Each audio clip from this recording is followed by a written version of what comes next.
right, Thursday, which means we're one day away from Friday, which means we're one day closer to college football being kicked off. And I personally can't wait. I know you can't either. You know, I do wonder out there, us being excluded, because obviously we do a sports show, it's kind of baked in. How does your wife handle when football season starts? Like, I saw this one video of like this wife walking in, I guess it was the first preseason, I guess it was a Hall of Fame game a couple weeks ago. And she walked in and was like, why is there football on the TV? And he's like, what's the first preseason game? And she's like, no. Like, I wonder what percentage, like, do you tell her, like, out there in the chat, in the comments, do you tell her, like in the morning, like, honey, listen, the first football game's on? Like, do you have to mentally prepare her? Some wives enjoy it, watching it as much as anybody, right? That's what I call a winner, right? That means you're winning. Now, that's not the normal case, right?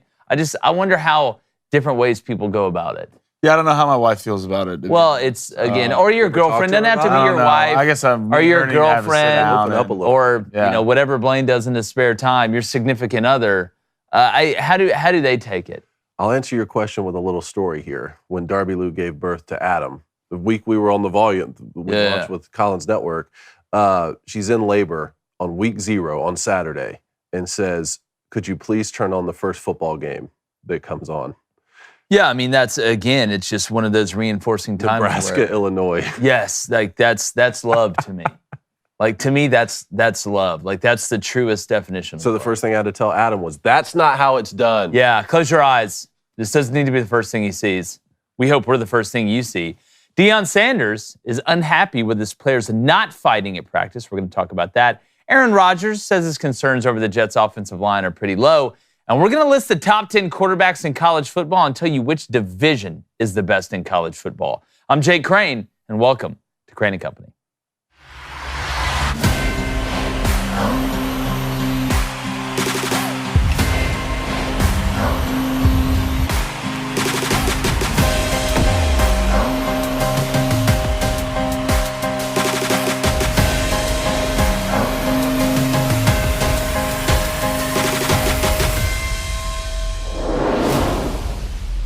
And divisions are soon to be a thing of the past in conferences, but we still have them for at least one more year in spots. So there's actually a great debate to be had on which division is the best one right now in all of college football.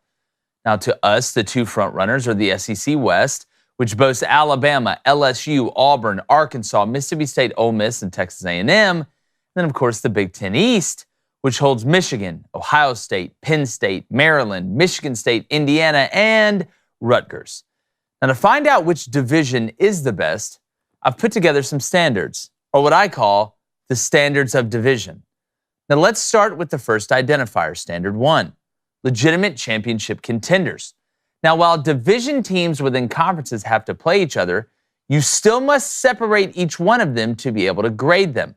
Now, to me, the Big Ten East has 3 teams that could legitimately challenge for a title if everything goes well, especially if Drew Aller is the dude that some think he can be at Penn State. They have a good enough team around him to make a run. Now, obviously, Michigan and Ohio State are in this category as well, so that gives them 3. Now, in the SEC West, right now I think you have to say there's only 2 legitimate national title contenders in Alabama and LSU. So score the first category for the Big Ten East. Could be on upset alert here. Now, the second standard is division depth from top to bottom. Now, while the Big Ten East does have 3 title contenders, in my opinion, they also have 2 teams that are going to be in the bottom of the barrel for college football nationally in Rutgers and Indiana. Sorry, Tom Allen. And to be honest, Michigan State may end up being in a lot of trouble as well, whereas the SEC West has more teams with potential for good years. And I don't think any of them are going to be the lowest of the low. I'm not saying every team in that division will be good, but I don't think the SEC West has a Rutgers or an Indiana. So score a category for the SEC West. That knots us up at 1. Now, the final standard and the tiebreaker is what I call middle. And no, I'm not talking about where the Yankees pitching staff leaves most of their fastballs, but instead, which teams you would rather play where we think they're going to finish in the middle of the pack, right? So the middle of the division. So it becomes which of these teams and which grouping you would rather go up against. Would you rather go up against the grouping of Penn State, Maryland, and Michigan State, or choose 3 out of Mississippi State, Arkansas, Ole Miss, Auburn, or Texas A&M? Now, even though, like I said, Penn State will probably be the best out of each one of the groupings I just listed, I would much rather have to play Maryland and Michigan State as opposed to any of the SEC West teams that I just offered up, especially on the road. Now, we have a much better idea of what the bottom of the Big Ten East will look like. So getting a true middle projection is tough for the SEC West, but I think most knowledgeable fans will agree with me. You got to go with the Western Division in this final standard. So that gives the SEC West 2 out of 3 wins in the standard categories. Now I'm going to go with the West, but it's really close. And our 2023 national champ could come out from multiple teams out of each one of these groups. Now, either way, we don't have to deal with the division much longer, and that's a win for all of college football in my book when it comes down to scheduling formats. So tell us in the comments and in the chat, which division are you taking as the best in college football? I'm going to bring in former Big Ten East division roamer, David Cohn, from Michigan quarterback, my brother, former Western State, Colorado wide receiver, Blaine Crain. Guys, some people you could throw the SEC East in here as well. I think you can make a legitimate argument for them, especially if Tennessee, if Joe Milton can come through. But I think it's the overall depth in the middle of the pack that gives it. If there was no Rutgers and no Indiana, and say maybe there was an Illinois and a Maryland, or maybe even an Illinois and an Indiana, I think it could be a much different argument, but I got to go SEC West here. I agree with you. What a big win for the Big Ten East, though, to even be involved in this conversation. I mean, no doubt. The SEC West has been the standard bearer for divisions for at least the last decade and a half. I do agree with you. Here's the way I was thinking about it. If you were just going to pull a team out of a hat and said, this is the team that you have to go play a football game with, I'll take my chances with the SEC West. I'll take my chances with pulling out the bottom of the barrel from that division last year, like Texas A&M or Auburn. Give me those football teams if I'm going into play a game. But the top of this Big Ten East is very impressive now, and largely due to Michigan figuring it out and Jim Harbaugh figuring it out the last couple of years. I mean, he's finally gotten in a groove there in Ann Arbor, because for a while we just thought, hey, the Buckeyes are just going to run away and be the gold standard in this conference for the rest of time. So, kudos to him. And then with what James Franklin has been able to do at Penn State, we were looking at it like, man, did James Franklin really deserve all that hype when the conversation was, oh, he's going to be the next head coach at USC, right? He may leave Penn State. Well, what he was able to do last season was very impressive. And now this roster is going to be incredible. And you're bringing in a new quarterback who you've been singing his praises for got a long lot of time, potential, man. A lot of potential. You're going to get Michigan at home this year. The schedule looks good. So I don't know, the top of that division is very impressive. And, they can't lift the bottom of the division. You can't, you're not going to be able to bring up Rutgers and Indiana. Those teams have to figure it out for themselves. But the biggest feather in the cap for the Big Ten East will be if you can go win the national championship. That's the last step. That's the biggest step for you. And it kind of, the way Ohio State ran that division kind of feels like the way Georgia's running the SEC East right now. It was basically a foregone conclusion. So I agree with you 100%. What Michigan has done, you pair them with Penn State. I mean, you are not going to find a better division that's top heavier than the Big Ten East, those 3 teams. There's not a better division in that category. And it just so happens Michigan State is down right now. If we were talking about the Michigan State a couple years ago in Mel Tucker's year when he had Kenneth Walker, or even the Mark D'Antonio years,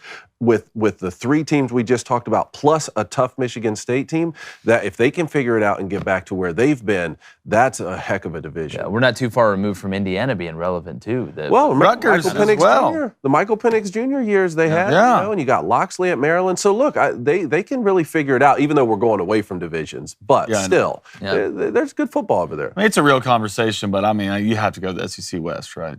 Even with the criteria you laid out, and from a draft standpoint, I mean, just the SEC mostly rolls everybody when it comes to the draft. But the top, the top 3 best teams, right now compared to the SEC, you have LSU, you have Bama. We don't know about Bama this year. Ohio State and Michigan right now they're playoff team bound. Who do you see Ohio State realistically losing to other than Michigan? And they're going to walk in and be a dog against. I think I would not be shocked if they lost at Wisconsin. I really would. I just feel like they're going to be too athletic. I wouldn't be shocked if Notre Dame beat them. I wouldn't take them, but I wouldn't be shocked. Well, but they're going to be favored in all these games. Oh, well, 100%. Yeah, it's Ohio State. I know we always question, well, at least this year, we're questioning Ohio State's quarterback. But, man, they always got one. I mean, look at the guy who's starting right now in Texas. Yeah, well, you got one till you don't. Look at Clemson. We're looking at it, like, eventually we see this at every school. You have this run of quarterbacks. We're asking ourselves this question about Alabama right now. You look at the run of quarterbacks Ohio State's had. It's been incredible. But Clemson had an incredible run of quarterbacks, kind of hit a little bit of a speed bump with DJU. You look at Alabama, have had an incredible run of quarterbacks. I mean, you can go back even further, I think, for Alabama than you can in some of these other schools. And it's a question right now. Georgia, I don't think you can make that same argument. They haven't had the same run of quarterbacks consecutively that these other schools have had. But it's a high-class problem when you're replacing a top 5 pick, it seems like almost every 2 or 3 years at quarterback with another big-time player. And, if you look at you bring up the Texas point with Quinn Ewers, who was at Ohio State. Yeah. And one thing you can never question with Ohio State that you can question with Clemson, and how you could even question about Bama last year, skill position. Yeah. Ohio State, just as they have quarterback, like their skill positions are top tier with anybody. And that can get you to get away with a lot of things when it comes to college football. You can have a above average quarterback, extremely good at the skill position, and find yourself with one loss during the season, walk into the playoffs. Without a doubt. And you had 2 NFL tackles and an NFL center. Ohio State up front's not terrible. Where I think the meat of this argument lies is not even at the top, right? I don't think that's an argument. I don't think anybody will sit here and legitimately be able to make a rational argument there are more teams in the SEC West that can win a net. We're not talking about SEC overall versus Big Ten, because I think if you look at Big Ten versus the SEC, there's 3 legitimate teams in the SEC that have a chance to win the Natty, in my opinion, because you got to add Georgia in that mix. Mm-hmm. Then in the Big Ten, I don't think there's a Big Ten West team that can win the national championship. I agree. So the meat's in the middle, right? Like a hamburger. Yeah, no, exactly. And that's why I like I like framing this as if you were to just pull a name out of a hat, like a team out of a hat, and that's the one you have to go to battle with. That's because that way, you don't know what you're going to get. And I would take the SEC West in that scenario. Well, but both divisions, the product on the field is a fantastic product. And if you have a great product and you need a great company to help sell that product or sell merch, or really just you need a commerce platform, our friends over at Shopify, they're the all-in-one. They're like the SEC and the Big Ten combined for starting, running, and growing your business. And when you hear this noise, guess what? You just bought a ticket to go with Jeff Bezos in space, or the guy that owns Virgin Mobile, because you're rich. All right, Shopify makes it easy to sell to anyone from anywhere. All right, because look, I have people that hit me up all the time. Hey, I'm starting a podcast. Hey, I'm starting a business. I need help selling this thing, getting the word out, branding.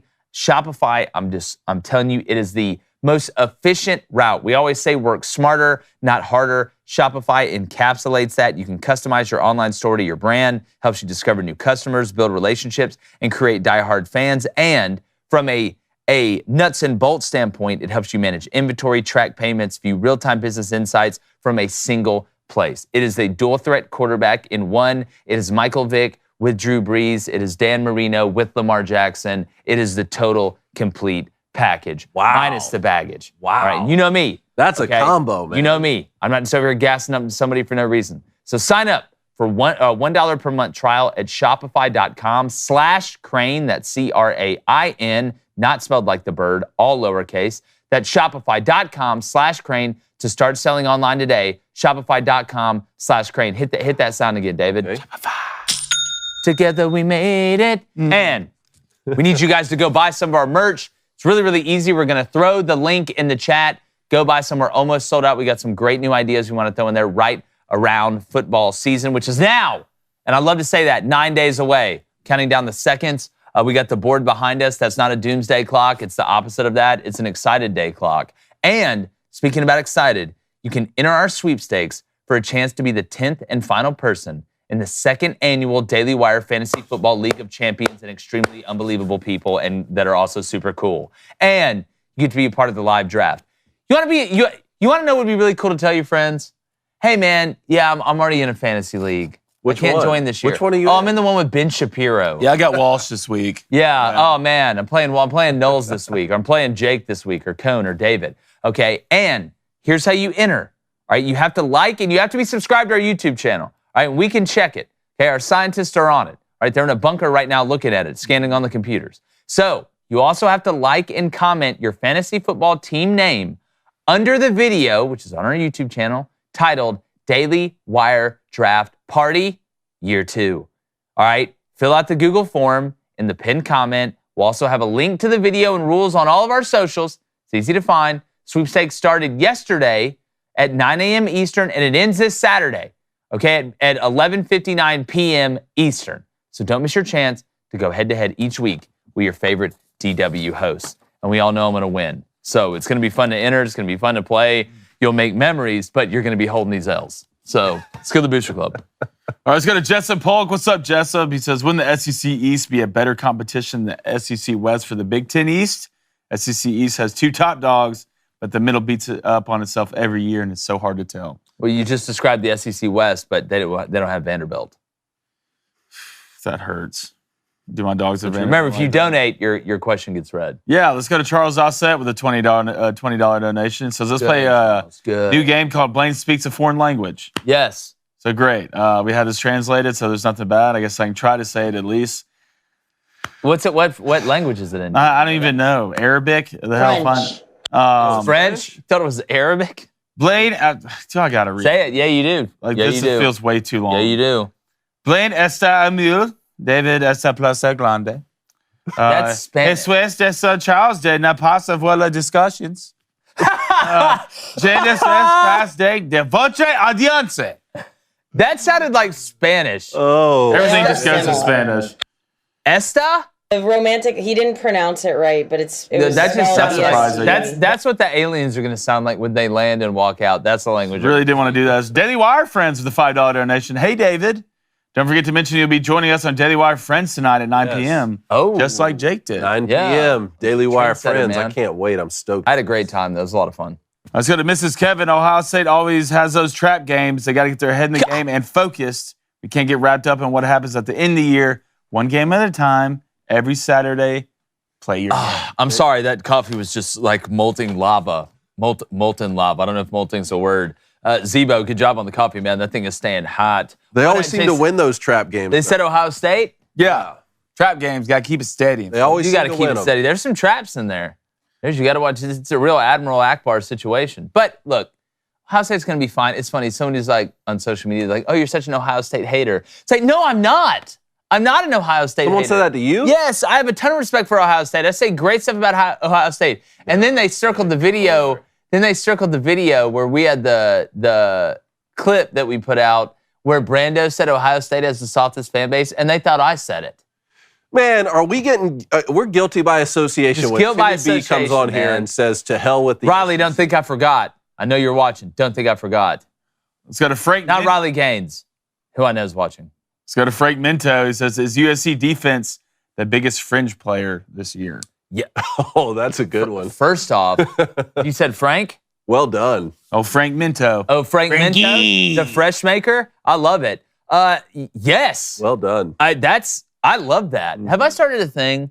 The hinge player thing? The hinge player. We need to patent that. We really need to. I don't Because think that's how it's it works. amazing. I look on the internet, a lot of times come out with a monologue, and in other places, there's a lot of using the same thing. Out here biting your flows. Out here, there's some swagger jacking going on these streets. But that's okay. It's a compliment. And did you see where the Orioles guy was singing the Blink-182 song? Did you see that? Oh, yeah. Yeah. And then I had to put up my video in France and me spreading the word. But yes, if USC's defense, which I don't believe in, not saying they won't be better, maybe not from a takeaway standpoint, but when you're like the worst, being better doesn't make you the best. There's going to have to be drastic improvement. And I hope for Lincoln, I would really, as crazy as it sounds, I'd love to be wrong on this with USC's defense. I'd love to be wrong on this because I think it's great for college football and they're going to be explosive. I mean, it's going to be an Oppenheimer situation on offense. But I just don't see it consistently. I don't. Let's go to Jack Hogan with a $5 donation. Folks, Jack, thank you. Said, and nasty Nash for Vandy versus Hawaii, but the Big Ten is more mid than middle lane on the interstate. I mean, the Big Ten. I will say, David, I will pose this question to you, as a Big Ten connoisseur of yourself. Not just connoisseur, but veteran. Right? Is that the right way to put it? It's not like the Big Ten went to war. I've been called worse, so I'll take it. Yeah, against Iraq or something. I do think there's a pretty good possibility if we're gonna just pass the ball straight, right? If we're gonna say, hey, chalk, SEC is the best conference. Let's say that. I do believe there's a really good chance that the Pac-12 could be the second best conference this year. It's certainly the most entertaining. What he said, the Big Ten's mid. Is that what he said? He said it's more mid than middle of the lane on the interstate. So, see, that's not the term that I think of. Well, I think of bipolar. That's the problem that we're talking about here. You got top heavy and then bottom bad. I guess is the way to think about it. Mid to me is what we were talking about with the SEC West and what we're talking about sort of with the Pac-12 this year. Are they all going to beat up on each other? Is Utah going to go undefeated and then lose to a good Oregon team or Washington? I mean, you have teams like Arkansas and Auburn and Texas A&M who are all really good with great coaches who are taking games from each other and beating it. Yeah. That leads to mid. That's why you see so many 4-4s in the middle of the pack. Look at this. I'm pulled up the Big Ten East schedule right here. You got Michigan 9-0, Ohio 8-1, Penn State 7-2, and then Rutgers 1-8 and Indiana 2-7. Yeah. That's not mid. That's bipolar. Yeah, that's our boy from Split. Yeah. Like 1 minute is Patricia, the other minute he's the little kid. The crazy thing about the Pac-12 is when you look at that schedule, because we're doing our predictions, our individual predictions next week, it seems like out of the teams that we feel like are really going to compete for it, Washington, USC, Oregon, Utah, I would throw Oregon State in there. It seems that each one of them have a 3 to 4 game stretch where they're all playing each other, like within a 5-game period. Mm-hmm. Like it's not spaced out really. It's weird when you look at it. And if we could just pull those schedules up, like you'll see what I mean. I was looking the other day. It's not like you're all right, USC week 1 of the conference slate, and then Washington, Utah. It's like you play 2 of the 4 back to back, then a week off, and then the other one. Just weird the way it's set up. When I was looking at least unless I'm a boy from Split and just pulled up the grid here. This is the only way I know how to do it. Was this one with the helmets where they have? This is the best way to everyone. do it. It's a grid of the 2023 football schedule. So yeah, like we obviously know USC is so back heavy where they have Utah, Washington, Oregon, and UCLA. That's 4 out of the 5 games. There's one. There's one. There. And then like Utah, SC, Oregon, and Washington, 3 out of the 4. There's another one. Washington will have Oregon, SC, and Utah, Oregon State all in the back half. I'm telling you, it's all grouped together. So these and let me just see Oregon here.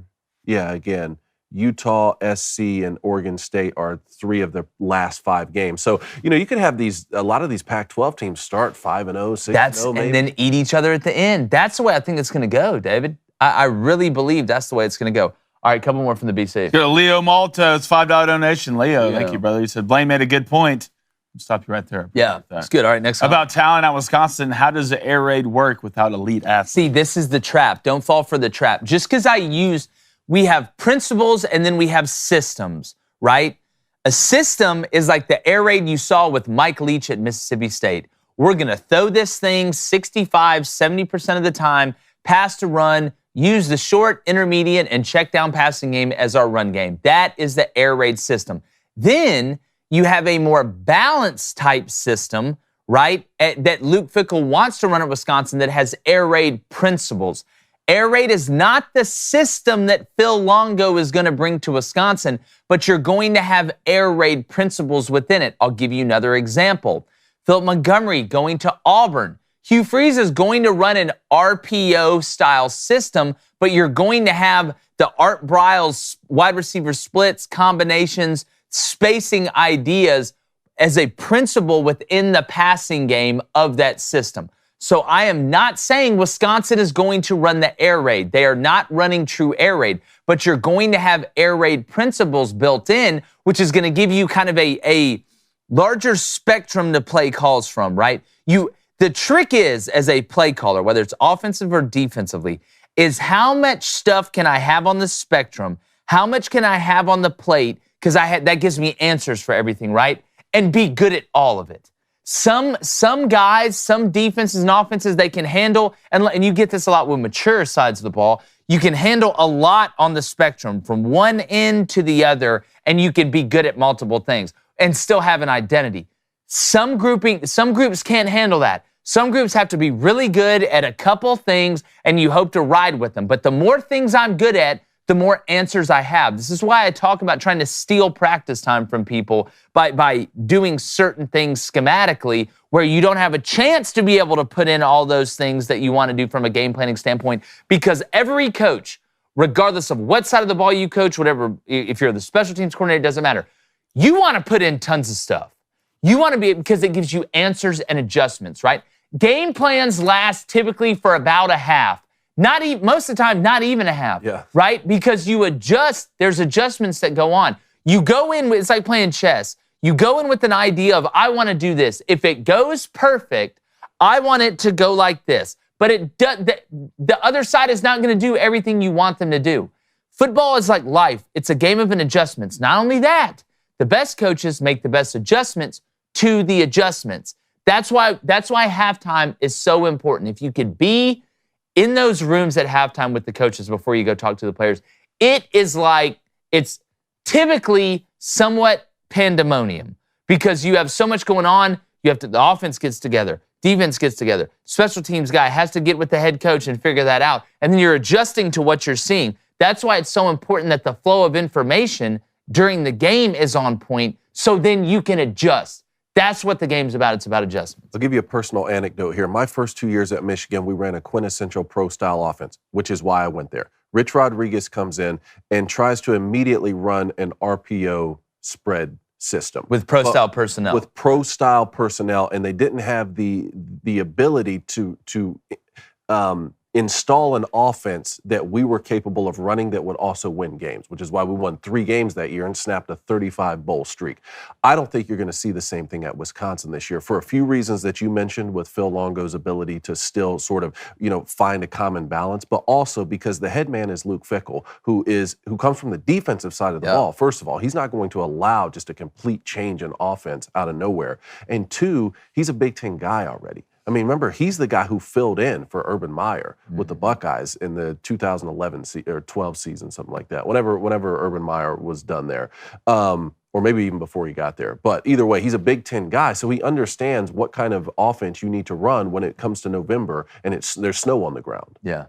Yeah, and you have this, like I said yesterday, the Siberian cave trolls up front. I mean, look at that's, to me, David, you bring up such a great point. One of the hardest, even with the transfer portal, one of the hardest things about being a new coach and taking over a new job is it takes time for you to get not only the type personnel you want in there, but the depth of that type of personnel. So you have to be malleable somewhat while trying to instill your identity. Yes. That is the hardest. And it's so tough, and thread. These coaches get stubborn a lot of times. But Luke Fickell was the interim with the Buckeyes 2011, so that would have been after Tressel. Yep.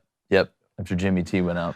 Let's go to Anthony Henriksen. Anthony, what's up, brother? He says, isn't it pathetic that the Pac-12 has a potentially dynamite season in college football and they fumbled a golden opportunity? He says the Pac-12 is absolutely packed to the gills with good QBs. Arrogance, man. It's arrogance that causes, and it's not just one.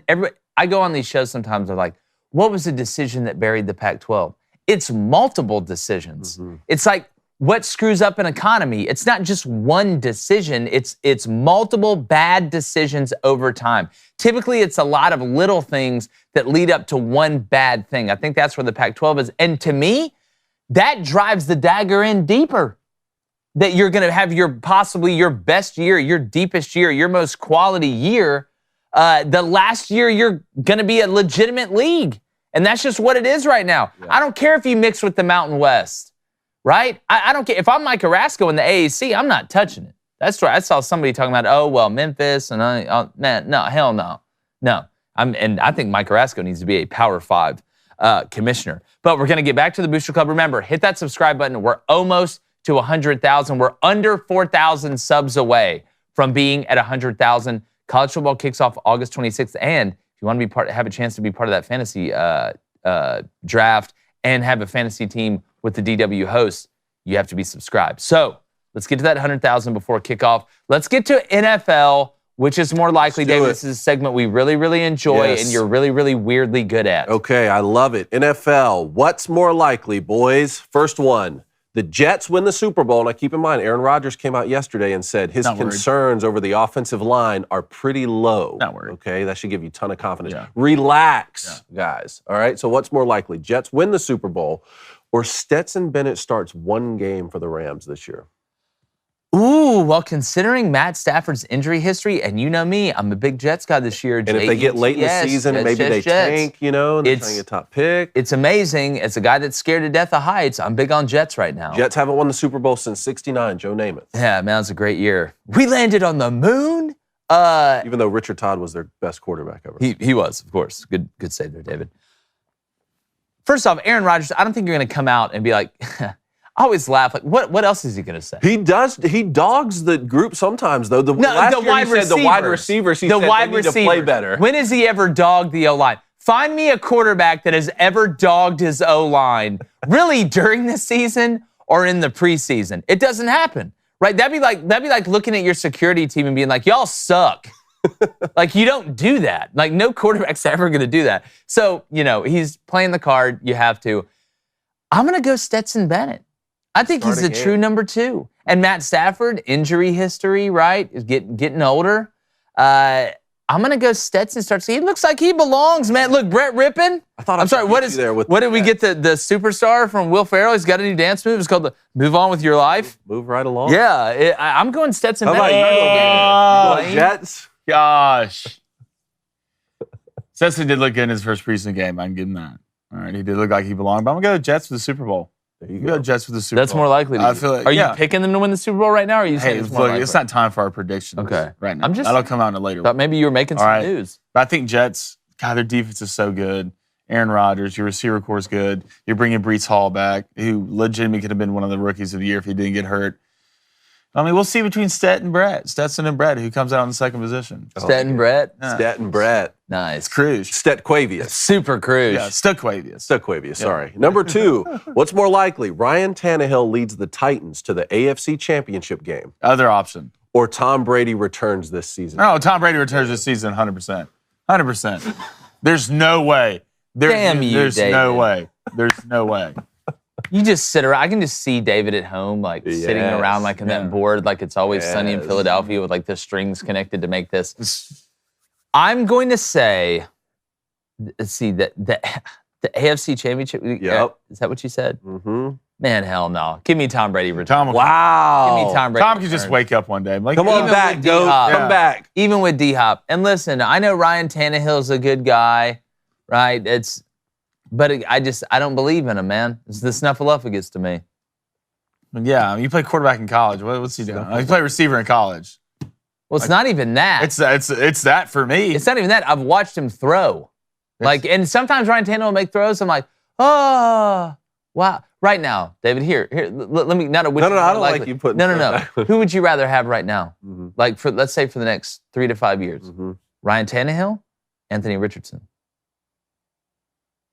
Ryan Tannehill. God, that's 3 to 5 white years. bread answer. 3 to 5 years. With that, let me ask you this: with that run game, with Derrick Henry, I'm taking into account that he comes with Derrick Henry, and he comes. Oh, of course, comes with all the good stuff. You taking Ryan Tannehill or Stetson Bennett? Ooh, Ryan Tannehill. Yeah, thank you. Okay, awesome. Man. I like when you bring up. I know. Yeah. All right, next one. What's more likely? Patrick Mahomes wins his second straight Super Bowl MVP, or the Patriots miss the playoffs again? Missed 2 of the last 3 years. You're so just weirdly good at coming up with these. You said the Patriots missed the playoffs. I think it is. It's just so hard for a quarterback not to win MVP in the Super Bowl now, especially with the offensive style that Patrick Mahomes has. But I'm going to tell you what.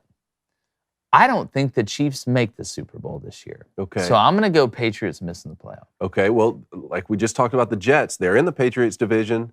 Remember the Dolphins squeaked in last year in the last game of the season. So what do you think? Patriots miss the playoffs again, or Patrick Mahomes back? I mean, God, you look at the Patriots. Where did they get better? I mean, what big moves have you signed Zeke? They got Ezekiel Elliott. Yeah, you're Zeke's stealing money from. You'll have less pregame. Yeah, food now. He's done enough eating. You should have, which is more likely to make the playoffs. Zeke coming underweight. I I go Patrick Mahomes. So I mean, at this point, why would you doubt Patrick Mahomes to do anything at all? I mean, Mac Jones, I'm more of a Bailey Zapata type of guy. I think they need to give the keys over to Bailey, but I'd go Patty Mahomes to win it. I like it. All right, what's more likely? Bijan Robinson leads the league in rushing in his first year, or Geno Smith leads the league in passing? He was 8th last year with 4,200 yards. I would say this. I would say, so you said rushing specifically for Bijan, not all-purpose scrimmage yards. I just feel like they're going to line him up outside a bunch. Too. Well, let's do. You want to do what? Will he lead all running backs in yards from scrimmage? Yes, I think that's more likely. I'm not saying that's my pick to do it, but out of the two, I do think that's more likely. You don't pick a running back that high, right? And I know we look at usage rates, and you don't want to get him too banged up the first year. You don't draft a running back that high and then not use them. It's like the Lions and Jahmyr Gibbs. Oh, you bought the car. You're gonna drive it. It's not gonna sit in the garage right when you get it, right? So I'm going to take Bijan out of the backfield, catching the ball, lining up in the slot.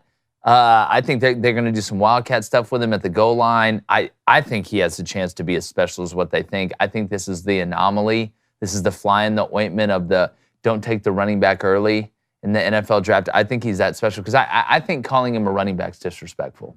That's how good I think he is. It's so hard for me not to go with a Nick Chubb or Derrick Henry. Josh Jacobs led the league last year. Or Josh Jacobs. Hell, even Jonathan Taylor, we'll see how he is this year with that offensive line.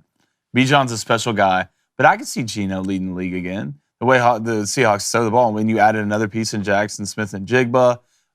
So give me Geno. So he had 4,200 yards last year. He was 8th. Patrick Mahomes had 5,200 yards. So he was 1,000 yards behind. And good luck. One of the things with it is like they have Kenneth Walker in the run game. They drafted Zach Charbonnet. They're getting better on the offensive line. Is that going to take away from some of Geno Smith's yardage through the air? I don't know. I think if anything, it'll just open up the play action game even more. I mean, if they're going to take it that serious, it's Josh Jacobs, one absolute dog, but the Titans run the ball so much. We'll see with Deshaun Watson with the Browns, how that balance plays out when it comes to offense with Nick Chubb. Because I don't think Nick Chubb didn't have the same amount of yards. When Deshaun came back, and so when Jacoby Brissett was there, they're running the hell out of him. Yeah, well, I think the Browns were so far out of it last year that Nick Chubb kind of, and then you had the Kareem Hunt stuff. I do think the Falcons are going to run it a lot. I think they're going to lead on Bijan hard. Their offensive line is good. Don't believe in Desmond Ritter. I don't either. All. I don't know if he'll make it through half the year, realistically. But I'd go with Geno. Give me Geno and the boys. All right, 3 more. I'm going to save that one for last. Oh. Next one up. What's more likely? Derek Carr leads the Saints to the playoffs, or Trevor Lawrence wins the MVP? Derek Carr leads the Saints to the playoffs. And I know it's a preseason game. I don't want to get my panties in a wad about the preseason. But Derek Carr looked like he really had a command of what was going on. And Michael Thomas looked pretty good. I know Kamara's suspended. But I love the move they made to get Williams. He looked really good. There's a reason he's, watching him navigate, he's such a heavier runner than what he looks like. But when you look at the supporting cast around Derek Carr now, and obviously he had Devontae Adams at the Raiders. Waller was a monster. You had, the White Witch, Hunter Renfrow. But when I look at the Saints and I watch Derek operate, and look, is he going to cry at a press conference probably at some point, and then I'm not going to believe in him again? Because he has passion. He cares. Yeah. Well, it just reminds me of that movie Bedazzled. Every time the guy sees the dolphin tuna. You never seen the movie Bedazzled with Brendan Fraser? Oh, and Elizabeth Hurley? I tried to forget. He's like the different guy. He's like the super sensitive guy with like the freckles and the curly hair, and he just, every time he sees the sunset, he cries. That just reminds like Derek Carr to me. That's who Derek Carr is. But watching Derek operate the other day, and again, I know it is the preseason, I'm starting to believe in the Saints. I'm really starting to believe in them. And then, David, I look over here. At that division. I look over here at this division, right? The Falcons, not ready yet. The Panthers couldn't block a stalker on social media. And then the Bucks, Kyle Trask, is he the answer? What's going on in Tampa? The Saints right now are my Dennis Allen, just like a phoenix. Arise. My son. Goodness. Yes, my son. Same for you, or are you going to take your boy Trevor Lawrence to win the MVP? This hurts me. I I think Trevor's good enough to do it. He is. I think, and they're putting pieces around him to make it easier. But I like this Saints team. I mean, I think Chris Olave will be one of the best receivers in the NFL. He's nasty. Facts. I really think he will, and he's only getting better. You add Michael Thomas. I mean, you add Jamal Williams. And one big thing about it is this Saints defense is nothing to play around with. No. I mean, Cameron Jordan, one of the best in the league. I mean, you got Honey Badger at safety. And then who do you have at corner? Marshawn Lattimore, top 3 in the league. You're good up front. You bring in Derek Carr. Don't mess it up, Derek. This will be who you are, right? So not a boogie board situation, but don't do too much. All right, just do what you need to do. I mean, Alvin will be back in 3 games. You have Jamal Williams. So right now in fantasy, take Jamal Williams if you can. He'll score 8 touchdowns in the first 3 weeks. All right, but other than that, give me the Saints. I think the Saints have a good enough roster to make it. Love it. Next one. What's more likely, Justin Fields rushes for over 1,000 yards again this season, or Jalen Hurts returns to the Super Bowl with the Eagles? I'm going to go give me so Justin Fields leads the league in rushing as quarterback? He had 1,100 yards rushing last season. I think with DJ Moore, some of the additions they have, they've got to take a little bit off Justin in the run game, and he's got to do that too. He's the one out there with the ball that makes the decision to take off. Even though they lost both their coordinators, the Eagles, I mean, you have Jalen Carter now. I mean, that the defense is, in my opinion, better. I love the system they run. I think it translates. You still have Devontae. You still have AJ. You still have Dallas Goedert. Give me the Eagles and Jalen Hurts back in the Super Bowl. Yeah, I don't think the Eagles got any worse, especially with drafting Jalen Carter. And I still think with Kelsey and Lane Johnson there, man, up front, it's really hard for me not to pick the Eagles to make it back where they need it. And Jalen's only going to get better. I mean, you got to get through the Niners. Yeah. I mean, really, let's be realistic. I mean, you say the Giants kind of scare you. I understand that, right? They're getting better with Brian Daboll, but I still take the Eagles over them. I mean, you look at the NFC North, Minnesota, it's going to have a good year in losing the playoffs. NFC South, like the Saints and Derek Carr just talked about it, but they're not going to challenge the Eagles. It's the Niners. The Seahawks are scary a little bit, but can Geno recreate that? And again, you take every game, try and play every game the same. I get that, but I mean, you just have to get through the Niners. All right, ready for the last one? Yeah, what is this? All right, last one. What's more likely? Tua Tagovailoa stays healthy and starts every game this season. Yeah, what's the other one? An asteroid hits the Earth? Or Kirk Cousins wins the Super Bowl. You're a monster. You're a monster. I'm going to say Tua. Well, I'm going to give you a simple answer. Tua's been Kirk love this morning. Tua's been doing jiu-jitsu. Somebody told me. Yeah. Give me Tua to stay healthy. He may just snap it, and right when he gets to snap, throw it. Just throw it to Tyreek. Throw the now screen to Tyreek Hill every play. Yeah, give me Tua. All right? Because I refuse to sit up here and say Kirk Cousins is going to... Look, any game past 1 o'clock, it's an L. It's an L for Kirk. It's bedtime. Got to put the kids to bed. He eats dinner at 4:30. Read a book. You know what I'm saying? A nice trip to Home Depot. Give me Tua to stay healthy. All right? He's on the ground grappling. There's no way. Look, and Kirk's a great guy, y'all. I'm not saying he's not. If you watch the quarterback series, he's obviously a great guy. They added Jordan Addison this year. He's going to be a good piece. He's already making moves in the preseason. He's looking well, but I just can't do it. I can't do it. I refuse to do it. Yeah. Hey, but at least Texas A&M's back, y'all. And Texas. And Texas. Yeah, that was another good grouping, Cone. You came through. Good. You knocked those out of the park. You need to start doing our yes or no's. Yeah. Ooh, that's a subtle shot. I think that's a subtle shot. But speaking about feeling good, all right, we're officially in the preseason for the NFL. College football is about to kick off. We all know those Thursday night games can go late. We all know those Friday night games can go late. We know for sure those Saturday and Sunday night games can go late. And when you're having some beer with the boys, it can lead to some not so fun mornings when you have to get up and go to work. All right, that's why I feel like Monday should be a national holiday everywhere. But, again, I'm not running until 2028. That's where Zbiotics comes into play. All right, they're a pre-alcohol probiotic. It's the world's first genetically engineered probiotic. That's right, their scientists are better than yours. And it was invented by PhD scientists to tackle rough mornings after drinking. Y'all know what I'm sipping in. We've all been there. Doesn't matter what you're sipping on, all right? Doesn't matter what you're sipping on. We know what you're tripping on the next morning, okay? So when you drink, alcohol gets converted into a toxic byproduct in the gut, all right? It's not dehydration. It's this byproduct, the devil's juice, okay? That's to blame for your rough next day. But Zbiotics produces an enzyme, that's right, that breaks down this probiotic. Pow! Knocks it out, David. I've used it. So you don't feel knocked out in the morning. So before you drink alcohol, and remember, drink responsibly, all right, and you'll get a good night's sleep, you need to drink Zbiotics. You're welcome. We fixed it. So go to zbiotics.com. That's just a Z, then biotics.com/booster to get 15% off your first order with code BOOSTER at checkout. Zbiotics is backed by a 100% money-back guarantee. So if you're unsatisfied for any reason, which you won't be, they'll refund your money, no questions asked. That's zbiotics.com/booster. Use the code BOOSTER at checkout for 15% off your first order. Before you go, especially LSU fans, before you go to the tailgate, drink Zbiotics. Oh, man. Okay? Trust me. Zbiotics.com/booster. Boy, you talk about a product that fits the demographic. Mm-hmm. Boy, that one's a Robin Hood. Arrow hit the other arrow in the target. But speaking about arrows, let's go to the Booster Club. Cole Frank with a donation. We're going here. Yep. LeBron is mid. MJ's the GOAT. Cole, we all know. Let's go to Charles Dossett, $5 donation. I live in SoCal now. Want to go see a college football. Don't care about the teams. Only want to see a great game. USC, UCLA. Any recommendations?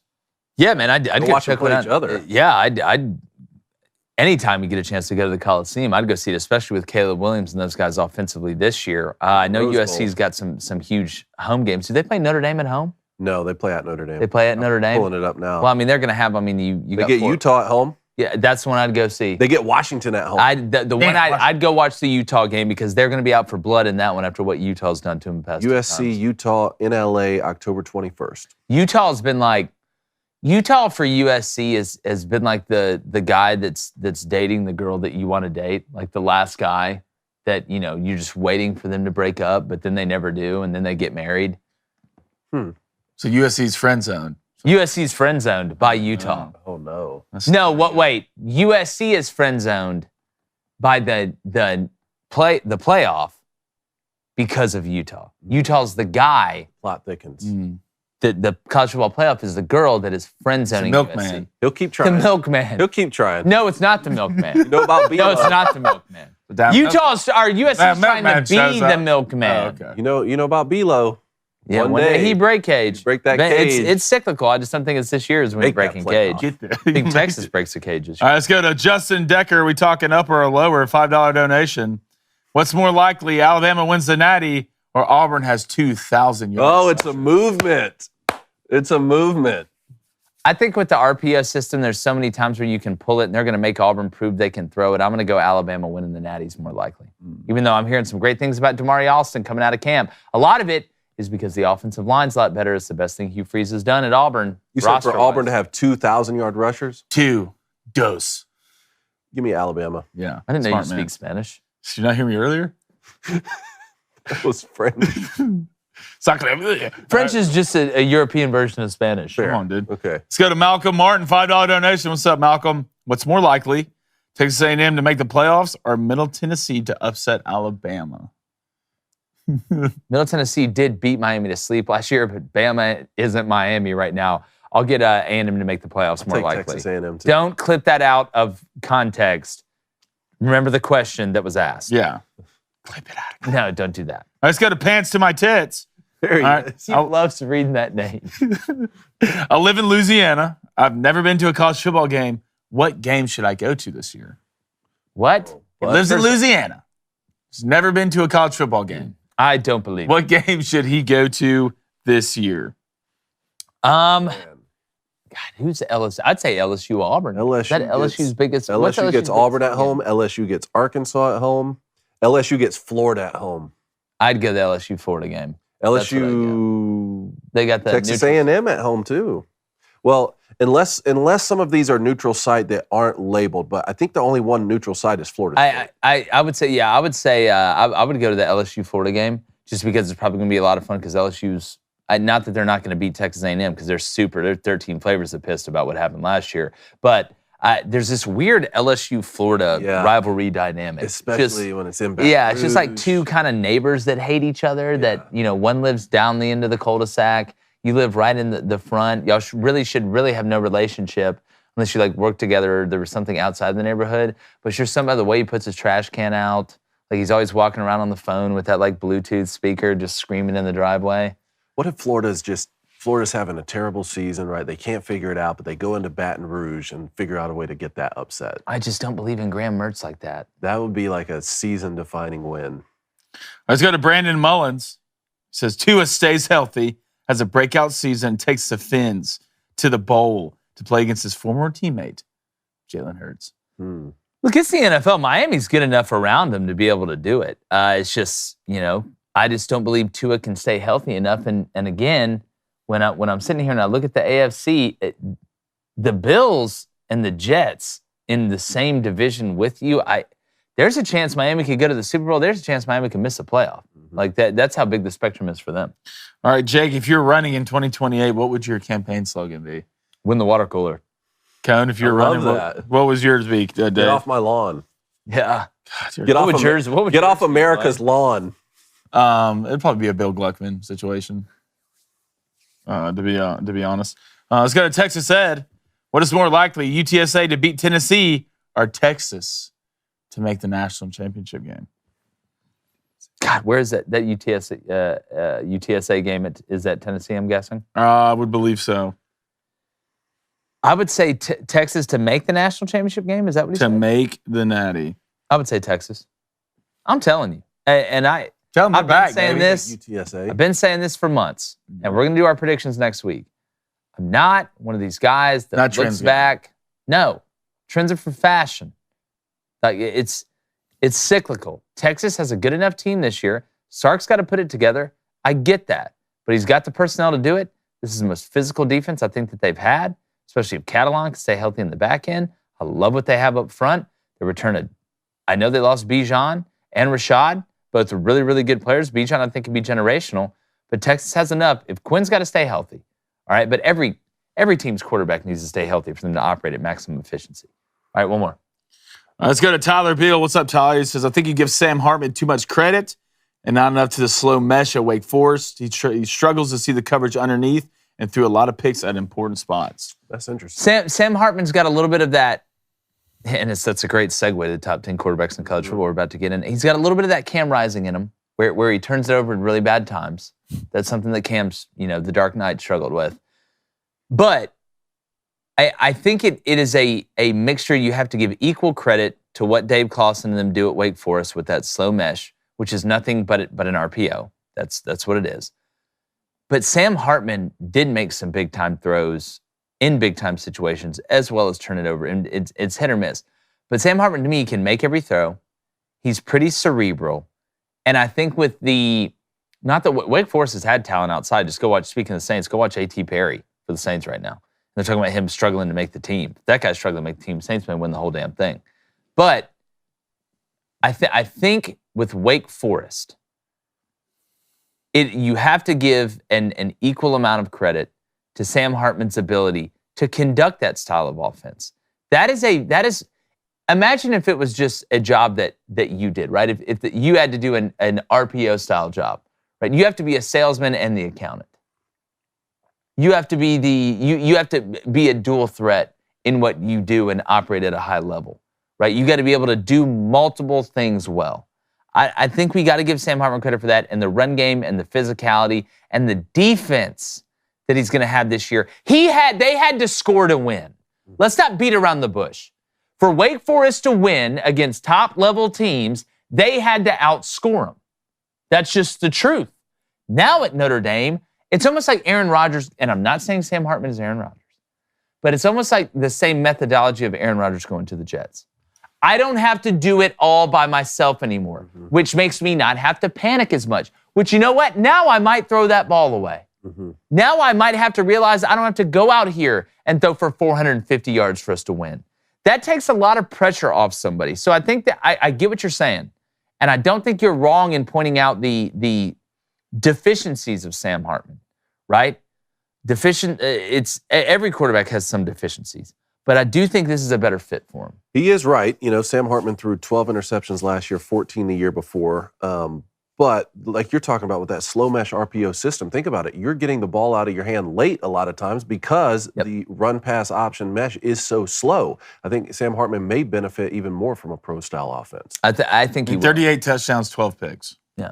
which when I was playing was an unbelievable ratio. Yeah. Now guys are throwing 38 touchdowns and 2 picks, and everyone thinks that's the standard. Well, and when you throw at the volume that Wake Forest throws, 508 pass attempts a season before 2 seasons ago, 428 pass attempts last season. Yeah, which is kind of crazy. Well, I think that shows you how good Kenneth Walker is.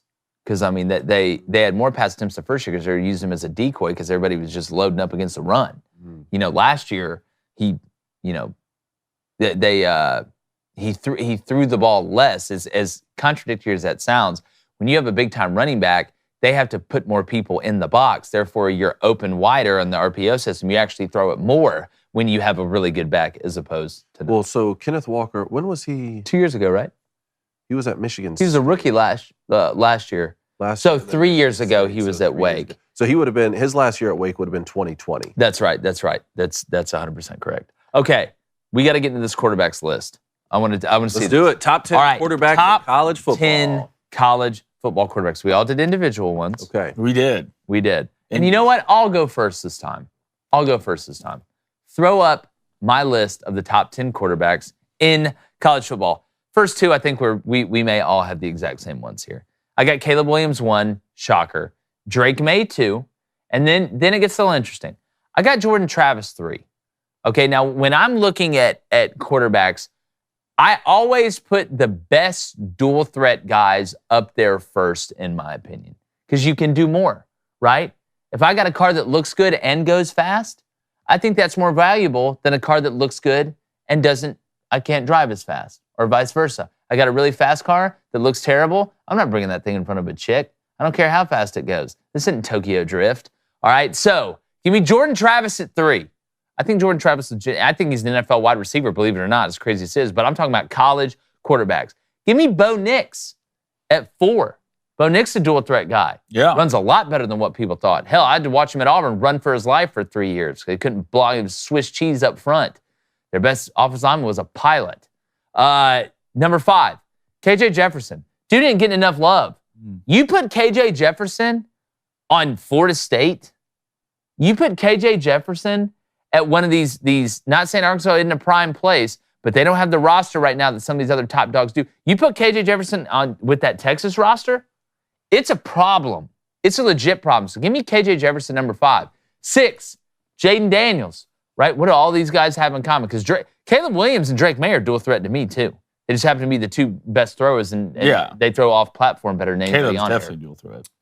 Jaden Daniels, number 6. Expecting a big year from him. Think his Heisman odds are plus 1,000, right? We got number 6 and number 3 squaring off week 1. That's going to be absolutely electric. Number 7, Quinn Ewers.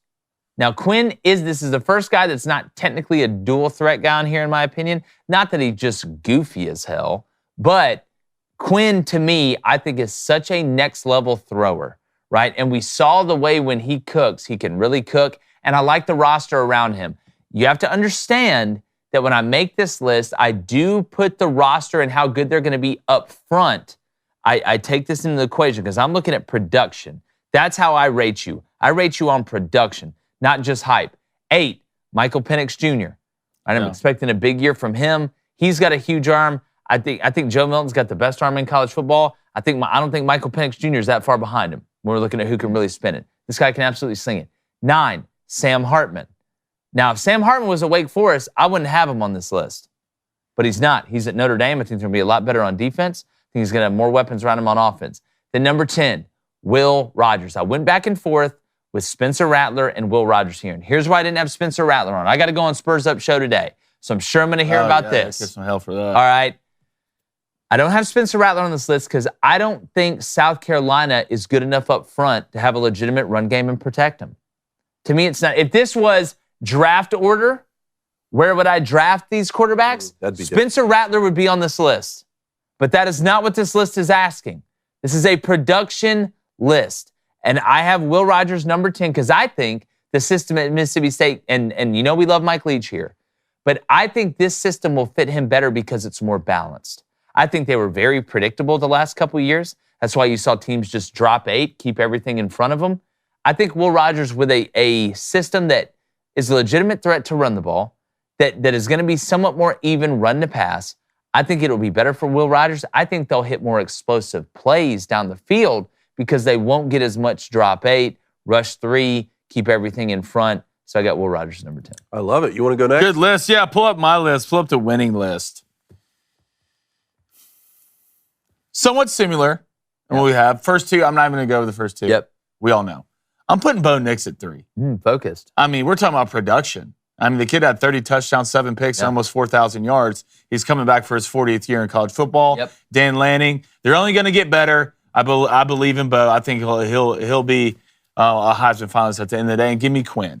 I think if Quinn stays healthy, he has a huge year last year. The way his arm angles, the way he can deliver the ball in tight spots, especially with that roster, especially receiver, they're better up front. Obviously, you're not going to be better at running back. I mean, I don't know how you can replace that, but they'll be fine. So give me Quinn, then 5. Jordan Travis, and I think Jordan's still getting better. I really think Jordan's still getting better. The offensive line will be better. That tree he has out there, Johnny receiver, Wilson, that he can just sit back there. And he's probably right now, in my opinion, the most elite running quarterback on this list. I'm with you there. I would take Jordan running the football over Caleb Williams. I'm with you. I would. I think his arm's getting a lot better. Let's go to 6. Jaden Daniels. A lot of questions about Jaden, especially early in the season last year, about pushing the ball down the field. I think he's fine. He got set into that offense. You have all the talent receiver, absolute dogs. Going to be better up front. They're getting older. Jaden's going to have a big year. His arm, he's undervalued when it comes to arm strength. Jaden can sling the hell. He really can. He has a rocket for an arm, and he's only getting more comfortable. And I got Sam Hartman at 7. Really? I think Sam, right now, I don't even know if he gets enough pub for it did at Wake Forest. I know they had A.T. Perry, who's a great talent, but Sam was the cog in the machine that made them go, man. And under center, the running the ball will be a lot better defense. I think Sam has a breakout year, even with a tough schedule. I wouldn't be surprised to see him in the Heisman finalists. Michael Penix Jr., what they do with Washington, there's a lot of questions about Michael Penix Jr., whether or not being the real thing. One of the most guys with passing yards last year in the league. They're going to only worry when it comes to Washington secondary. They only get better, especially a receiver. KJ Jefferson at 9. KJ's a big talent, in my opinion, especially with Rocket, but sometimes, and I know the stats don't back this up, but I get worried about when KJ throws the ball.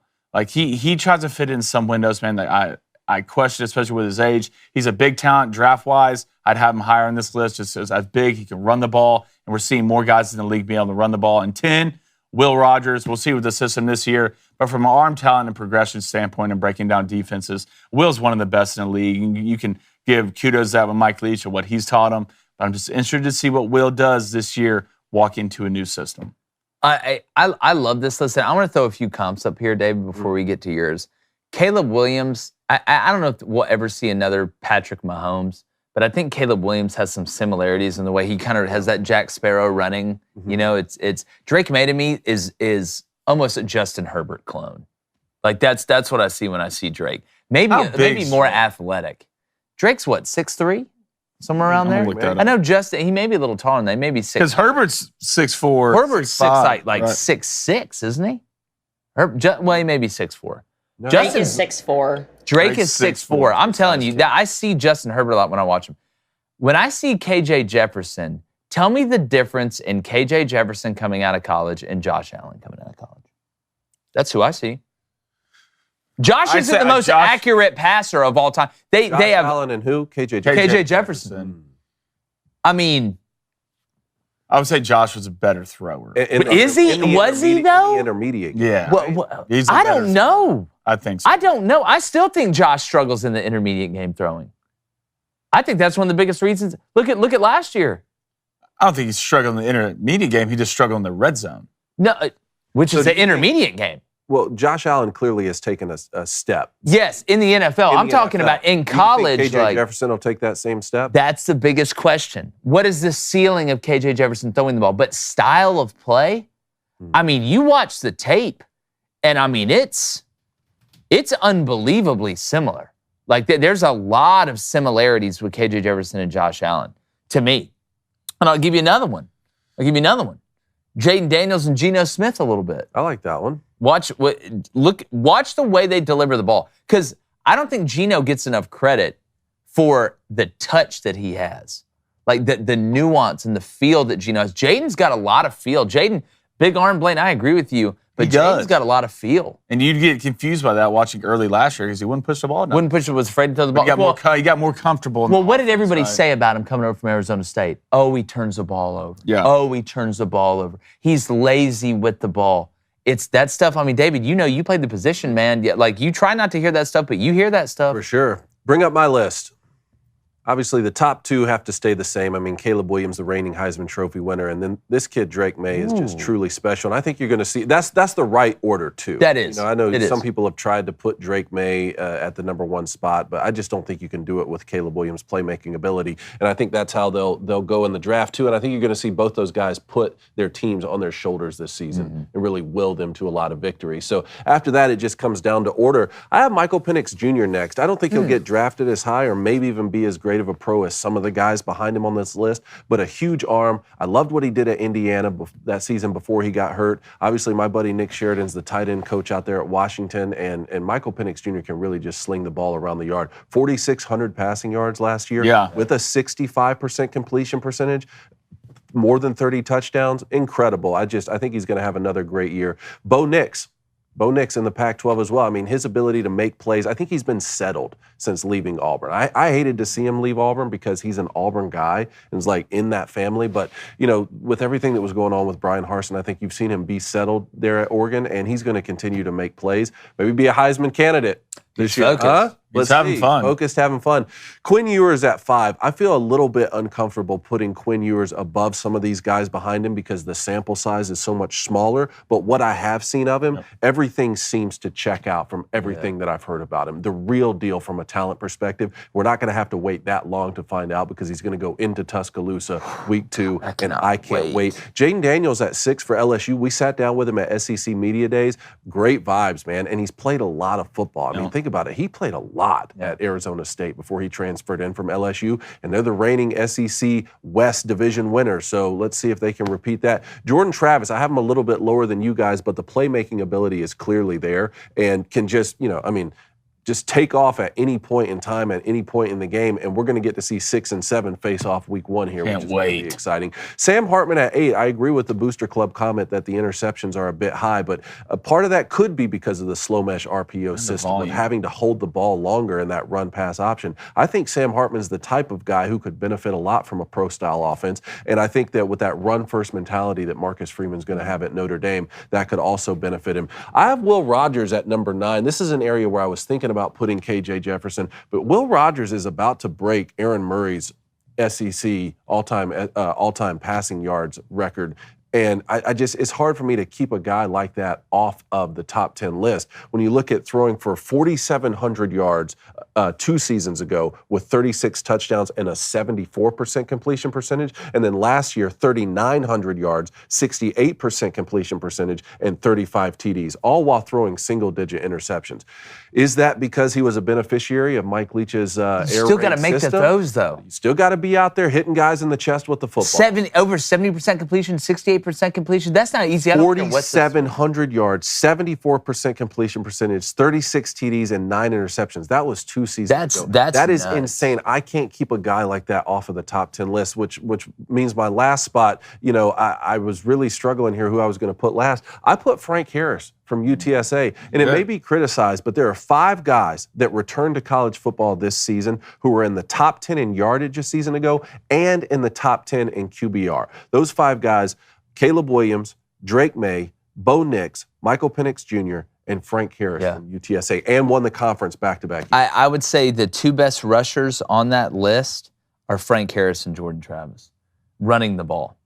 Frank, if you haven't watched Frank Harris because he's at UTSA, like this guy is, we talk about witch ability, right? Who can pull the wand out? Patronus, I'm in the end zone. Frank Harris, one of those guys. Yeah. And you look at UTSA's schedule, man, it's... Where's JJ on your list, Dave? JJ McCarthy? Yeah. I would say more in the 14 to 15 That's about range, where I but had I think he's one of those type of guys that could be in this top 10 after the season. Yeah. Like if we're making a top 10 after the season, and if Michigan's hoping to accomplish all of these preseason goals that are being listed, national championship, make the playoff for a 3rd straight year, JJ's going to have to be in that top 10 list. All right, Booster Club, good list, boys. Let's go to Matty Ice, 1994, also known as Nighthawk. He says, all your guys' top 3 QBs, your top 3 Heisman picks. Yeah, I mean, those go hand in hand. All right, let's go to Charles Dossett, $20 donation. Thank you, Charles. Can one of you give my 5-year-old daughter a cassette motivational speech? Either one of you. She's a 3-sport athlete, gymnastics, boxing, jiu-jitsu. I've been gone all week traveling for work, but taking her to Disney on Saturday. You said gymnastics, boxing, and jiu-jitsu? Yeah. I love it. Yep. Okay, play the music. I love this. Play it, motivational music. Cassette? Yes.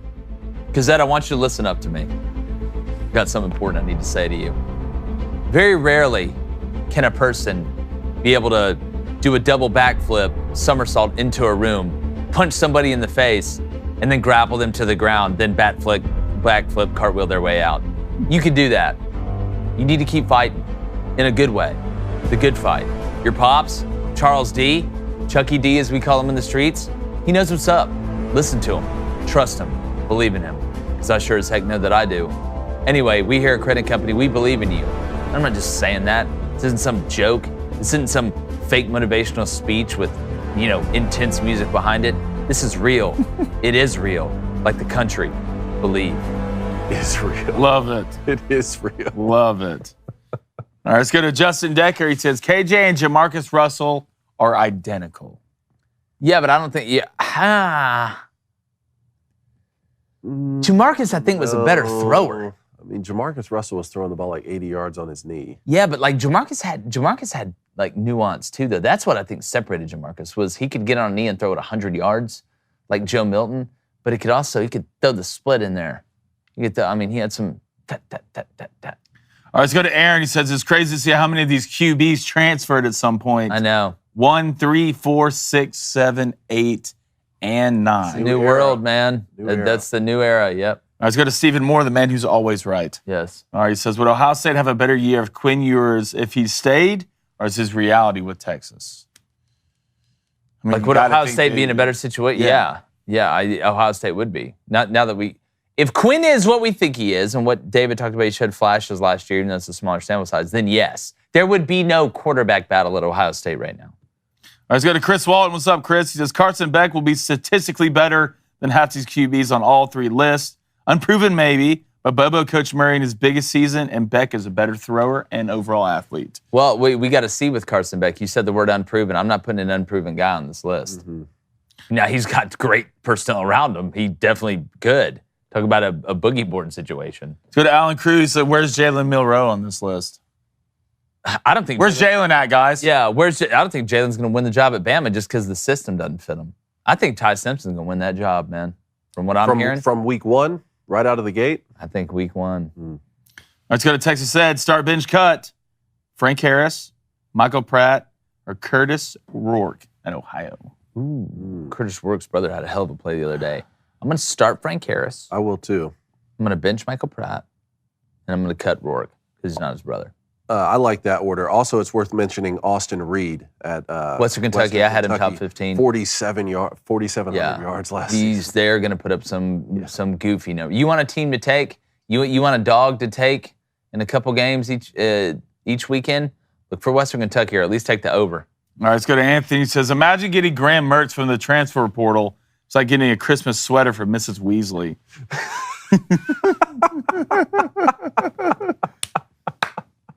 You definitely got the rawhide wallet with Graham Mertz, but man. I do like what Billy's doing down there. All right, let's go to I fled Minneapolis. I hope you're okay. It's like, I dislike these conference mix-ups. I like the Big Ten was a Midwest conference. Now we have UCLA and Rutgers playing against us. It's just a mess. Everything was better before 2009. Yeah, geography doesn't matter. I do think there's always some good and there's some bad. That's something where, the whole point of conferences to me is regionality, and we've gone away from that. I mean, you might as well just make everybody independent, but they're not, because the media rights deals, they're not going to be able to funnel money through it the way that they can when you're actually in a conference, so they can sign these deals and have these contracts. But the Deion Sanders thing, before we get to the Johnny Manziel doc review, can you explain to everybody what happened? What Deion Sanders with the yesterday? fight? Yeah. So there was in Colorado's practice yesterday, one of their running backs took up the middle, scored a touchdown, and I think was slung down by a defensive player, and a scuffle started at practice. We see this all the time in fall camp, but there was a couple players on Colorado's team that walked off the field and didn't get involved in the fight, and Deion Sanders called everyone together and said that he was displeased with that. Like, hey, if one of us fights, we all have to fight. You can't be walking off the field when your teammates are in here in battle. And I wanted to see what you guys thought of that. I love it. I love the message, right? I love the message that there's going to be fights that happen in fall camp. That's just part of it. If there is not a fight that happens in fall camp, I don't trust you. Either that or you better have all seniors playing everywhere that understand that they just don't want to get tired, right? But even in that point, you still want a couple fights. I would much rather, and I've said this about Deion Sanders, there's some stuff that Prime does that I'm not the biggest fan of, but at the end of the day, I get the message that he's saying. Now, I don't want us to always fight against each other, but if somebody is attacking somebody that's in your room or on your side of the ball, and we're all a team, it's a team effort, right? Then I'm not saying you go take a helmet and bash somebody in the head, but you should be in there either trying to separate them or taking up for your boy. Mm-hmm. Now, you have to be able to balance that with saying, guys, listen, during the game, though, you leave the sidelines to go on the field and fight somebody. They throw you out of the game. It's like in basketball. So there's a fine line there. I don't want you fighting during the game anyway. But I get the message. I don't mind the message at all. He said, I saw two of y'all walking off over there and you got a teammate fighting. Where do they do that? If one fights, we all fight. You understand? I don't want to see y'all walking off when somebody's fighting ever again. I mean, y'all really want me to answer this question? Yeah. Get your ass in there, dude. What are you doing? All right? Like, if your boy walks off a cliff, are you going to do it? Hell yeah, I'm going to do it. Yeah, my ass is walking. It's that level of loyalty. You're only as good as your loyalty on a football team. You're only as good as your chem. It's crucial. It's crucial. Especially if it's your best players. I'm not talking about you got to get in there and, groin kick somebody. But go in there and throw a Ricky, maybe a Louie. You need to change your It's Made segment to It's crucial. It's crucial, yeah. Someone said that in the chat the other day. That's right. I mean, I'm down. Has Tizzy, I'm down. Do you even burn? Let's be honest. Wait, does Wade? Yeah, I mean, but I get it. Like, but the thing about it is, like, the real ones, you don't have to talk about this when it comes to, like, football teams in practice. Like, it's such a high level of physicality. There's so much physical demand that fighting just happens. All right, it just happens. And if your best guys, like your top guys, you look up are just walking off the field, as a coach, that hurts. Yeah. Because you want your best players to what? Care the most. Yeah. All right. If one of them you in it, then you're all in it. You want to know what's horrifying? Watching some of these fights that happen in these NFL joint practices. Like, I saw one in one-on-ones with the Cowboys. I was trying to remember who they're going up against. It was one-on-ones, O-line, D-line, like pass rush. Like, look, I get it if you're a cornerback and you find yourself in the situation in a fight going up against a tackle. It's a business decision. Yeah. All right? You're not allowed to have weapons. I get that. I get that. But, like, if it happens on the practice field, man, dog, get in there. Yeah. Like, I'm not asking you to go in there and commit a felony, but, go in there. Don't punch anybody in the helmet. Don't take your helmet off. The baseball fight. Push him back up. Push him. Push him back up. Everybody's talking, Wilder Balderrama situation. What do you think, Dave?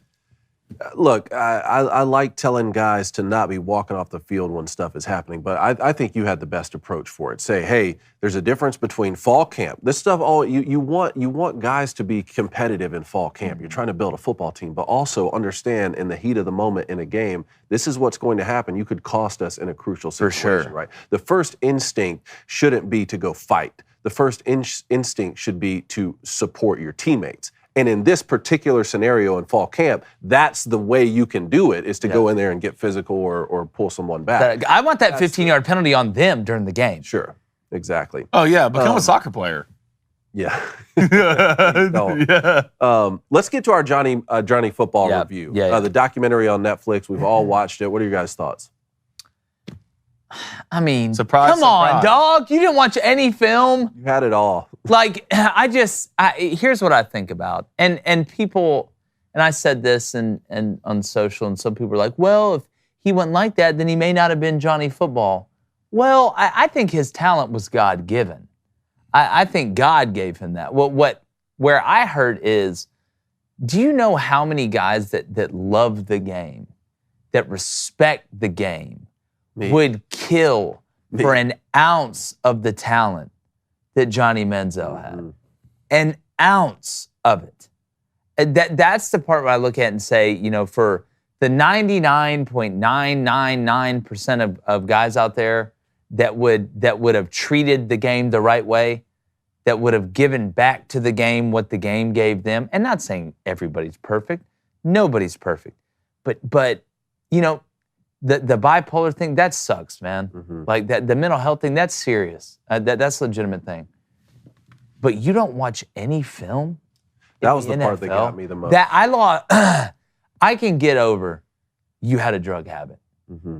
We see it all the time. Sure. We have an opioid epidemic right now in this country, and that's just one Schedule I drug. I can get over you being diagnosed bipolar and maybe being somewhat of a jerk sometimes, right? I can get over the fact that, you know, maybe you're a little bit spoiled and stuff like that. I can get past that. There's been guys that get past that. But you get drafted where you get drafted, and you watch zero film. And then I think about the guys whose livelihood, that have kids and that have grandkids, that their livelihood within the Browns organization depends on winning and losing. And your ass doesn't watch a second of film. I actually and number one, I want to say Billy Lucci, our friend, was great in this. Man, he was awesome. Yeah, he was awesome. Great. We love Billy. Love seeing Billy Lucci in there. But I lost a lot of respect for Johnny Bands in this, man. Me too. That's how I felt too. As someone who I worked my entire life for an opportunity to play in the NFL. And I got closer than a lot of people, but to see someone who had this whole, first of all, like you said, God-given ability, but then a whole team of people around him at the finish line there trying to get him drafted in the first round. And then it happens. Like a city, an organization drafted you in as their number one pick and said, hey, we believe you're the guy to go in there and to watch zero. We're mortgaging our future on you. With millions of dollars, right? Millions of dollars we're giving you to go in there and to basically, and it wasn't just the 0 minutes of film watch, but the attitude of, my heart's not in it to play football anymore. Okay, like, this is your job now. Yeah. Like, it's a job now, you know? And then also there's another aspect of I understand the bipolar and the mental health, and we have a lot of issues as a society right now, but we can't have an excuse for our actions to always be a mental health or a mental state of mind. The last thing though is the way that it ended, it did seem like Johnny Manziel could still have a positive story ending in his life. You know, like moving forward, I think that he could still be a positive. There could be a positive aspect of society for him. And Blaine, but before we get to this, I do want to say this. Go ahead. No, go ahead. I think because again, people are like, oh well, that mindset made him who he was. You know, there are guys that can party and go out and do that stuff. Google the Steelers during their Super Bowl runs. Go look back in time. There are guys that partied harder than Johnny Manziel. But when it came down to being ready to play in the game and watching film and knowing, they loved the game so much that it didn't affect that. It may have affected, you know, other things in their life, their marriages, what they did with their money, the perception of them as people, the way they treated people. But they were watching film. They loved the game. That to me, I don't think Johnny Manziel loved the game. I think he was really great at the game. It's like, you know, oh boy from Suits, right? Like the genius that would just take the test for everybody. I think I'm only one episode in. Yeah, I don't think I really like it. Meghan Markle sucks at acting, but she's really good looking. Good journalist. But now I don't know if Johnny Manziel loved, like, because football's not just playing in the game. Everybody enjoys playing the game. That's not what I'm saying. He didn't love that, because that's what brought him all the attention. But part of the reward of winning a football game is the preparation that goes into it. Like, you have to fall in love with that. That's loving the game to me. Well, I don't know if there's a lot more I can add, because I agree with both of you. It's just sad to see, man. It's sad to see one of the best talents we've seen. And I always say, like, the greatest football players we'll probably never see play. Like, and you got to see Johnny play. And like, I go back to my high school days and stuff like that. There's some guys out there. The best ones I saw never went to college. Yeah. Right? Never made it out. What did Dad used to say? There's Bo Jacksons walking around everywhere. Yeah, and it's just, and to be honest, Johnny still doesn't look well. To me, he still doesn't look well. I think he's probably still going through a lot of things. I know his sister said that, and man, it's just, it's hard to criticize because the level of stardom that kid reached in college, man. Just to be in that position, I don't know what I do, but he did have good support around him. And, I mean, leave it to the Browns to miss on a quarterback. Yeah, that's true. I feel like that Heisman year was like a perfect storm with Texas A&M joining the SEC that year, so there was a lot of hype. It was like Kevin Sumlin's first year, you know, with an offensive-minded guy, and you have Cliff Kingsbury as the OC. You're able to sneak some teams like we talked about early, and there was no preseason hype about Johnny Manziel. No one knew who he was. That perfect storm combined with the way he played, and you go beat Alabama on the road. Yeah, he was like different too than what we had seen. He was kind of a different. You know, it's like I guess like when they came out with like Oreos, just a different type cookie. Well, Man. he didn't do it like Cam Newton and Tim Tebow. Yep. You know what I mean? Like it was this sort He of. didn't look like vibe. he wasn't some muscle man either that was out there that was a freak of nature. No, and some of his best plays, he's like bobbling the ball. Like that play against Alabama, he's dropping the ball. I mean, that was Denard Robinson's first touchdown at Michigan, too. Like, it was a fumble. It was supposed to be a handoff. He fumbles the ball, takes off Turned into a 60 yards counter, to a touchdown. I'm like, this is what you're going to see. Just wait till he figures it out. Yeah, you that's know? exactly right. That was Imagine what if he Johnny could was throw. doing a lot, Or if he too. tied his shoes. All right, let's go to the Booster Club while I walk over here to bets. Cody Williams, $5 donation. A couple of donations here from Cody. Hey, guys, my daughter was born on FDF. Yes. Her name is Ellie. But if you hold a flame to their birth certificate, there's an FD written in visible ink. No way. Congrats, What if you put man. lemon Ellie, juice on the back? Another $2 donation on there. Mom and baby are well. Thanks for all the wishes. Sewell, congrats, buddy. That's awesome.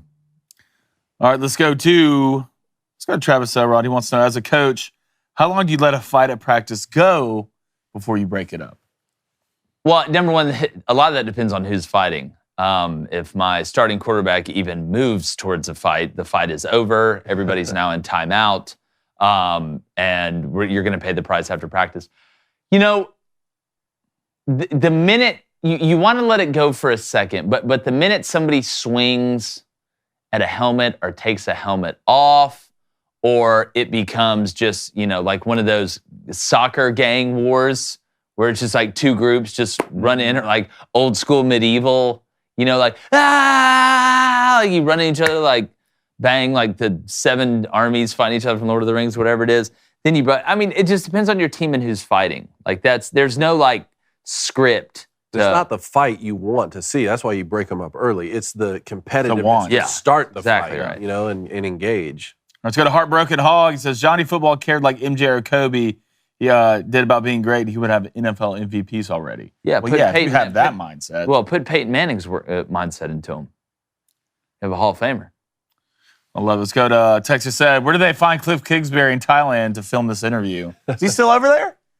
Is Cliff still over there? I think he came back. I think he got tired. Came back. Isn't he with USC now? Yeah. That's right. Yeah. Let's go to Chris E. He says, Meghan Markle's character is super annoying and I hate her. Yeah, if she wasn't good looking, she would not be married to a prince or have an acting job, let's be honest. Oh, well, that's 90% of Hollywood. Let's go to Stephen Moore. Who's more likely to make an NFL team, Colin Kapp or Johnny Manziel?